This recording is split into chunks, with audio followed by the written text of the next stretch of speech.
Trolley to Yesterday by John Bellairs, Chapter 8. Pale and shaken, Johnny clutched his injured arm.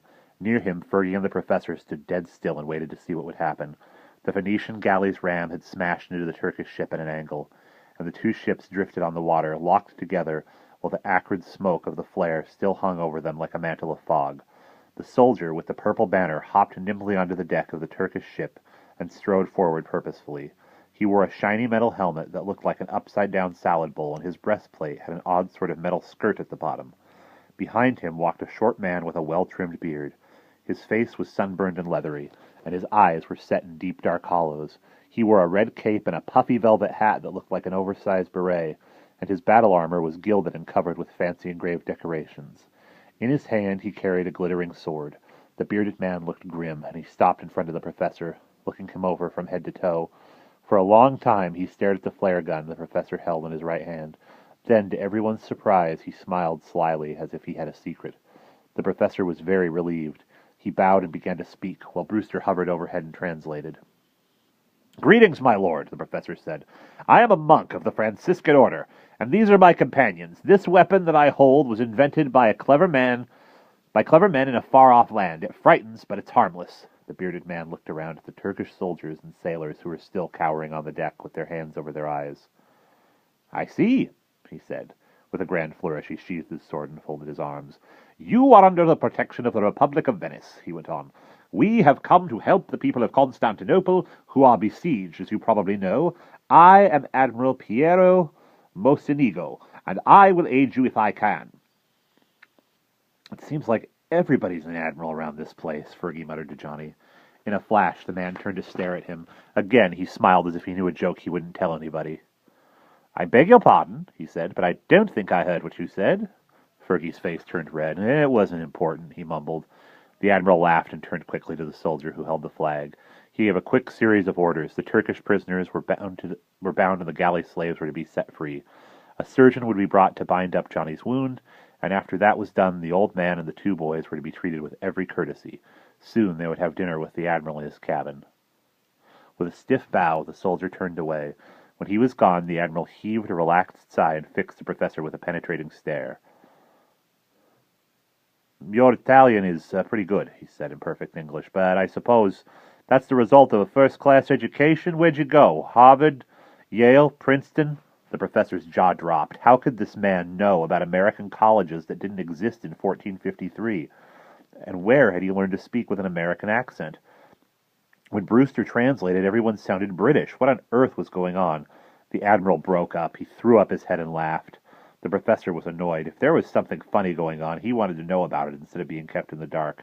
"Now see here," he said crabbily, "you certainly aren't an Italian admiral, and if you don't mind, I'd like to know who—" The professor's voice died and a light dawned in his eyes. "Good Lord, don't tell me!" he exclaimed. "You must be—" The admiral grinned. Without a word, he held out his hand and showed the three travelers a large signet ring that he wore. On it were engraved the letters A.T. Johnny blinked and stared at the man. "I don't get it," he said. "Who are you supposed to be?" "Yeah," put in Fergie. The professor gave the boys an exasperated look. "You two get an F for cleverness this week," he growled. "This is Aurelian Townsend, the man who built the time trolley that we used to get here. Remember? I told you that he disappeared mysteriously years and years ago. Well, here he is." Johnny and Fergie were totally flabbergasted. They opened their mouths and closed them, but no sound came out. Finally, Fergie spoke. Are you on the level?" he asked. Mr. Townsend smiled blandly and nodded. "Indeed I am. It's very nice to meet you all. Wonderful, actually. I was beginning to think that no one would ever come back with the time trolley, you see." "Hey, wait a minute," said Fergie suddenly. "How come you left the trolley and decided to come here?" Mr. Townsend sighed. "I didn't have much choice in the matter, young man. The idling mechanism on the trolley went haywire, so the stupid piece of tin went zooming back to the 20th century without me. I've been living in a monastery on the seacoast near here for the last several days, and I had begun to wonder if I was going to spend the rest of my life there." He paused, coughed, and glanced around nervously. "But see here," he went on hurriedly, "we can discuss this all later. These men here think I'm their admiral, so I guess I'll have to start acting like one." He turned away, cupped his hands to his mouth, and shouted several rapid-fire orders in Italian.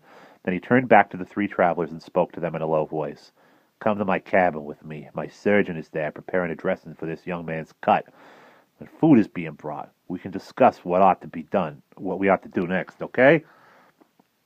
The professor and the boys nodded, and they followed Mr. Townsend across a plank that had been thrown down to bridge the gap between the two ships. A little while later, all four of them were sitting in a luxuriously furnished cabin in the Venetian galley. A surgeon washed the cut on Johnny's arm and bound up the wound with clean white cloth. Then he bowed and left, and everyone's attention turned to food. A large round table stood in the center of the room, and on it lay a bronze bowl full of figs, a jug of wine, and a loaf of bread. A tapestry hung on the rear wall of the cabin, and a carved wooden chest stood in one corner. From outside came a muffled clicking and hammering, and the raspy sound of a saw. Mr. Townsend explained that his men were freeing the galley slaves on the Turkish ship and repairing the hole that the Venetian ship's ram had made when it hit the Turkish galley. When the repairs were finished, Baltoglu and his men would be forced to row the captured ship to a nearby island that was held by the Venetians. How did you ever wind up posing as a Venetian admiral?" asked the professor as he sipped wine from a bronze cup. Mr. Townsend smiled smugly. "That," he said quietly, "is the result of an amazing piece of good luck. You see, when I came here, I was dressed as a monk, like you, so after the time trolley had gone, I flogged down a fishing boat, and the men took me to a monastery near Rhegium, which is not far from here. Then, just the other day, this galley stopped in the harbor of Rhegium, and its commander was brought to our monastery on a stretcher. He had been badly wounded in battle, and it was clear that he was dying. While our monks were trying to save his life, I had a wonderful idea. The admiral was about my size, so I took his clothes and official documents, and I went to the ship and pretended to be a replacement for their leader. I made up some silly story about how I had ridden overland from Constantinople. I'm not sure if the men believed me, but they were glad to be at sea again. Then—" "Wait just a minute," said the professor, jabbing a finger at Townsend. "Why did you want to leave the monastery? Did you decide it would be better to die in battle than die in boredom in Rhegium?" Mr. Townsend laughed and shook his head. "Oh, good gracious, no," he exclaimed. "I had to get on this ship because I knew that the time trolley was coming." Mr. Townsend undid the drawstring of a leather bag that hung on his belt. Plunging his hands into the bag, he pulled out a brass pipe tamper. It looked just like the one the professor used to pierce the veil and let them into Leander's tower. But this one was different. This brass tamper was vibrating, and it kept changing color from red to orange to green to violet and back again to red. "This tamper is a bit fancier than the one you have," Mr. Townsend explained as he turned it back and forth between his fingers and thumb. "It has a built-in alarm system that is supposed to warn me when the time trolley is near. I made it so I could find my way back to the trolley if I got lost and couldn't remember where I had left it. Well, every day since the day I was stranded, I have taken the tamper out of its bag, and I have prayed that someone would bring the bucket of bolts back to Leander's tower, and now you folks are here. Once we have gotten rid of the Turkish galley, we will sail to Leander's tower and take the trolley home, if it's still there." Johnny felt suddenly queasy, and he glanced nervously at the professor. What on earth would they do if the trolley had gone without them? The professor was confident. He brushed a speck of dirt off his robe and took a drink of wine. "I really wouldn't worry, Mr. Townsend," he said calmly as he set his goblet on the table. "What happened to you was probably an exception. Perhaps you didn't handle the controls of the trolley properly. I have made half a dozen trips in your machine, and it has always performed well for me. Of course, on this last trip, it missed the date I set it for, but I'm sure that the problem could be corrected if I fooled around with a screwdriver." Mr. Townsend glared at the professor. He had built the time trolley, and he did not like to have this cranky little man telling him that he knew more about the machine than the inventor, but he restrained his anger and shoved his chair back and stood up. "I have to go out on deck," he said, bowing stiffly. He swept his red cloak about him, straightened the beret on his head, and marched out the door of the cabin. When the door had closed behind him, Johnny glanced quickly at Fergie, and he heaved a little sigh of relief. He was glad that the professor and Mr. Townsend had not argued, because he did not want anything to interfere with their trip home.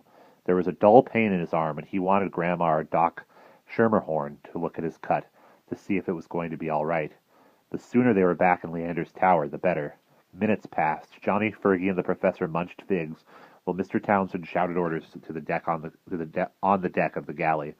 After half an hour had passed, the professor got fidgety. He hummed tunelessly and drummed his fingers on the table, and every now and then he said something under his breath. Finally, Mr. Townsend came back to the cabin. He looked pale, and his mouth was set in a grim frown.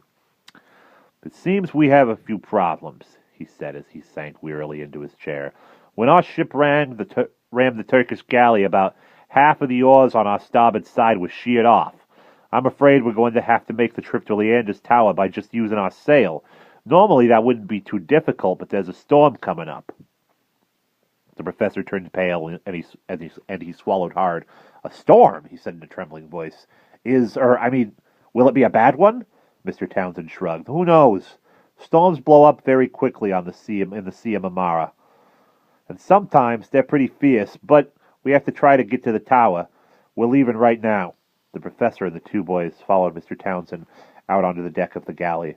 Overhead, the great triangular sail moaned and strained against the wind, and the ship surged, cutting through the choppy water, but dark clouds rushed in to hide the stars, and lightning flashed on the horizon. The ship began to pitch and roll, and the boys had to cling to the rigging to keep from falling down. Then, without warning, the wind changed direction. It blew straight against the sail, which flapped uselessly as the ship slowed down and then stopped altogether. But Mr. Townsend was not dismayed. He clung to a rope and bellowed loudly, Stand by and go about!" The rudder swerved, and the ship's prow swung around in the opposite direction, running before the wind. The gale got stronger, and the sailors furled the sail up halfway, so that the force of the wind would not break the mast. The ship heaved and tossed in the high, foamy waters. Now and then water broke over the railings and drenched the three travelers. Johnny felt cold and wet and very scared. Would they ever get back to the tower? They were sailing the wrong way, but they really didn't have much choice. The night got blacker, and sheets of rain came slanting down. The wind howled, or the loud howling of the wind drowned out all other sounds, and Johnny could not even hear himself praying. But his lips moved, and he kept saying the Our Father over and over. Suddenly the ship came to a grating, shuddering halt, and with a loud crack the masts snapped, the sail went over the side, and the ship lay fluttering on the water. The sail went over the side of the ship and lay fluttering on the water. In the distance, beyond the bow, Johnny saw the vague shapes of trees and a shadowy building. They had run aground on some unknown shore, and the ship was being pounded to pieces by the wind and waves. Wildly, Johnny looked about. Nearby, he saw Fergie pulling himself to his feet. He had been knocked flat by the sudden stop, but he seemed all right. "Come on!" Fergie yelled, grabbing Johnny by the arm. "We've got to get off this crummy ship! Let's go!" Johnny stared at the black, choppy water and the pounding surf, and he was afraid. He could dog paddle around in a cabin. He could dog paddle around in a calm, heated pool, but he didn't know if he could swim in the cold, churning sea. Fergie read his thoughts and dragged him over to the rail. "It's okay," he said soothingly, as he pointed down. "The water isn't over your head. You can wade to shore. Come on." Johnny still hung back. All around them, feet pounded on the galley deck, and they heard loud splashes. Nimbly, Fergie vaulted over the rail and landed in the water. Johnny looked down fearfully, and he was relieved to see that Fergie's head and shoulders were above the water. "See?" Fergie yelled encouragingly. "It's not very deep. Come on, jump!" Johnny felt cold waves of fear sweeping over him, but he pulled himself together and clambered awkwardly over the railing. A second later, his feet touched bottom. The two of them slogged through the water, which got shallower with every step. Suddenly, a thought occurred to Johnny. "Hey, Fergie," he said anxiously, "where's the professor?" Fergie laughed. "He's up on the beach waiting for us, right up there. See for yourself." Johnny looked where Fergie was pointing, and he saw the short, elderly man squatting on a rock about halfway up the beach. He was clutching his valise to his chest, and the Knights of Columbus sword was stuck in the sand nearby. Johnny felt very relieved, and he waded faster. He stumbled up the beach and waved frantically at the professor, who was delighted to see him. "Greetings, John," said the old man, grinning toothily. "I see that you and Byron have survived the shipwreck. Have you seen Mr. Townsend?" Johnny peered up and down the beach. It was dark.